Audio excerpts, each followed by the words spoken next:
એક મહિના અગાઉ મેં પ્રેસ કોન્ફરન્સ કરીને પૂરા પુરાવા સાથે જાહેર કર્યું હતું કે મનરેગા કૌભાંડ એ માત્ર બચુભાઈ ખાબડ એમના પુત્ર જ નહીં, પણ એમના પણ ગુરુ, એમના મનરેગાના માસ્ટરમાઇન્ડ હીરા જોટવાના પ્લાનિંગથી આ મોટું કૌભાંડ થયું છે. અને મેં ત્યારે પણ જાહેર કર્યું કે આ મનરેગા કૌભાંડમાં ભાજપ અને કોંગ્રેસના નેતાઓએ ભાઈ ભાઈ બનીને ભાગ બટાઈ કરી છે. ત્યારે અહીંના જ શાસક પક્ષના એક સાંસદે એમનો બચાવ કર્યો હતો. હીરા જોટવાએ મને ચીમકી ઉચ્ચારી હતી કે ગુજરાતમાં ક્યારે નહીં થયો હશે એવડો મોટો માનહાનિનો કેસ હું ચૈતર વસાવા પર કરીશ. ત્યારે આજે ભરૂચ એસપીએ જે પ્રેસ કોન્ફરન્સ કરી, આજે હીરા જોટવા એના દીકરાની ધરપકડ કરી, એના પરથી સાબિત થાય છે કે હું સાચો હતો.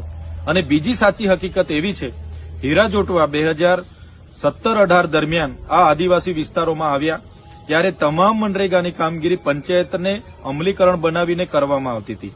પણ આ હીરા જોટવાએ પંચાયત મંત્રી બચુભાઈ ખાબડ, શાસક પક્ષના તમામ સાંસદો, ધારાસભ્યને સાથે રાખીને આ પંચાયત પરથી કામો આંચકી લઈને એમની જલારામ એન્ટરપ્રાઇઝ અને મુરલીધરન એન્ટરપ્રાઇઝ મટીરીયલ પૂરું પાડશે એવું આખું પ્લાનિંગ બનાવીને બચુભાઈ ખાબડના ઇશારાથી 5 જિલ્લામાં એજન્સીઓને ફીટ કરવામાં આવી અને દર વર્ષે એને રિન્યુ કરવામાં આવી.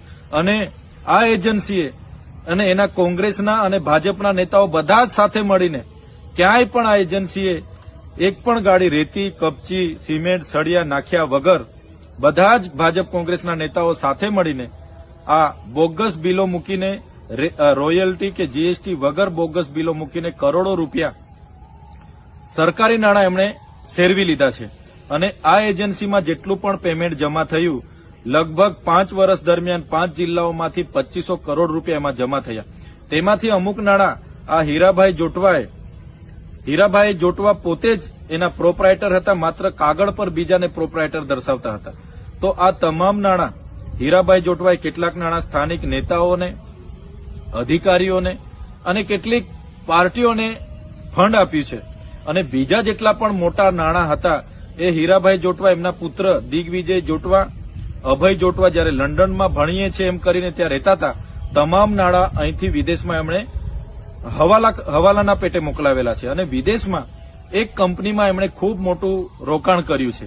એમને ખબર હતી આજે નહીં તો કાલે કૌભાંડ કદાચ બહાર નીકળે તો આપણે વિદેશમાં જઈને પણ સેફ થઈ જઈશું. ત્યારે મારે સરકારશ્રીને વિનંતી છે, તમે આમાં સીબીઆઈ, ઈડી અને જીએસટી વિભાગને પણ જોડો. માત્ર એસઆઈટી બનાવીને તપાસ ચાલવા દેવાશે નહીં, કેમ કે જો સઘન તપાસ થાય તો અહીંના કેટલાક સાંસદો, મંત્રીઓ